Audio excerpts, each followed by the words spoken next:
all, I'm Susan French with the Longleaf Alliance, and I'm so excited to be talking about prescribed burning on private lands today.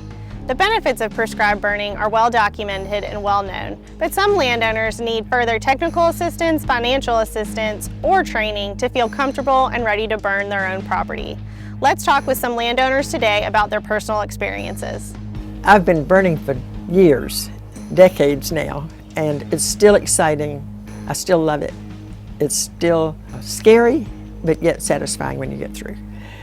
We cover all of the bases. We try to do everything according to the burn plan and according to the rules. And I believe if you are prepared for anything, then if you have something happen, you're hopefully prepared to handle it. But we do very careful burning and under what we hope are perfect conditions. As a landowner, prescribed burning your property every couple years is a winning proposition for everyone. Prescribed burning creates many benefits, including reducing wildfire risk from grown-up rough, creating wildlife habitat, controlling insects and disease, managing competing plant vegetation, and recycling nutrients.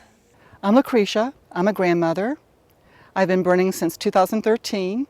I have taught my grandchildren how to burn and their friends how to burn, and if they can do it and I can do it, you can too.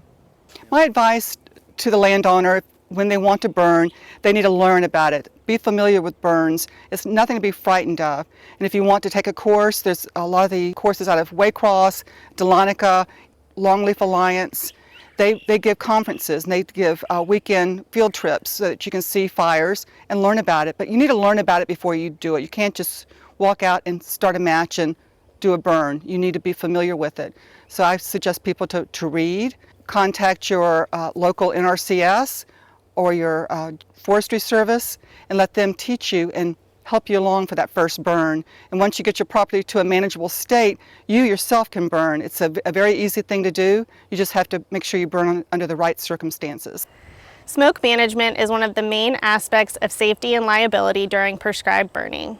Smoke management involves choosing to burn under weather conditions that don't affect sensitive areas, such as schools, hospitals, and major roads. You can learn more about smoke management techniques by taking the Certified Prescribed Fire Manager course through the Georgia Forestry Commission.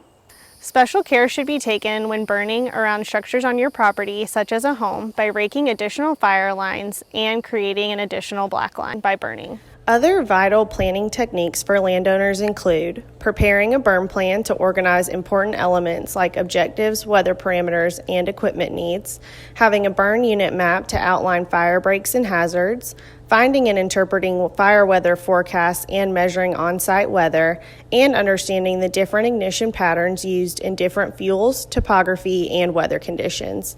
Important resources can be found in the comment section below, including information from the Longleaf Alliance and our friends at the Southern Fire Exchange.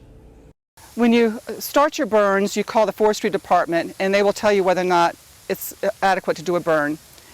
They will tell you whether or not the smoke dispersion will be right, whether or not there's going to be any inversions later on in the day, which would cause the smoke to stay on the ground, which would make the highways very unsafe. They'll make sure that the humidity is right and all conditions are right for a burn.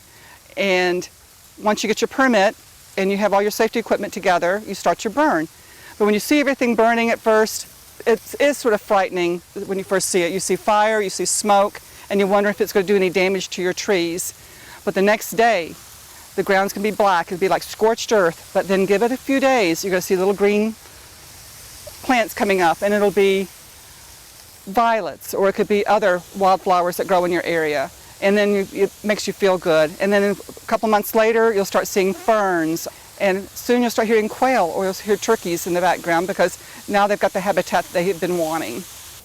Burning during different seasons of the year means you'll see different plant responses. Burning during the growing season can really help promote the growth of wiregrass, which is a valuable native species. I'm Jerome Murphy, and I have been burning longleaf now for 27 years. One reason that held me back for years of growing season burns was the concern of the difference in temperatures, versus dormant season in the wintertime whenever it's really cold.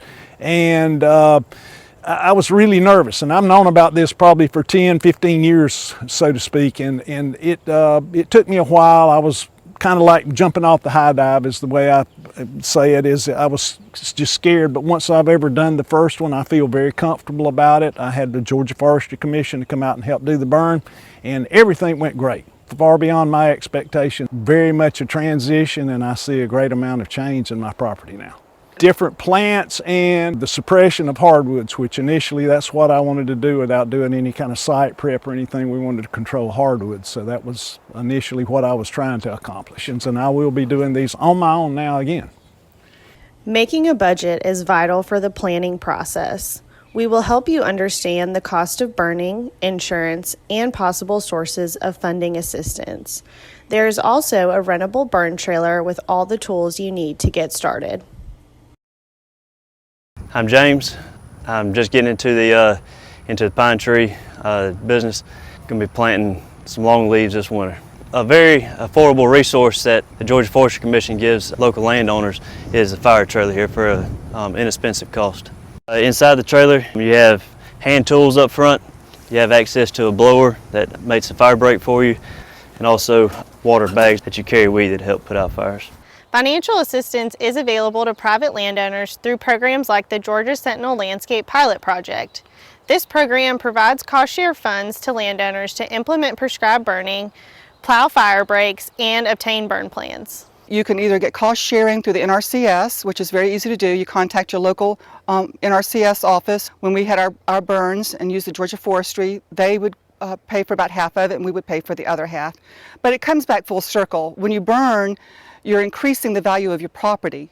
Your trees grow bigger, your land looks better, you have wildlife, and it's aesthetically pleasing, yet it's also increasing the value of your property. It's just very exciting and very rewarding when you see how it can change the landscape and improve the habitat so much. We're so excited that you're ready to join the fire family in the southeastern U.S. Contact us directly at the Longleaf Alliance so we can connect you with the best resources for your area.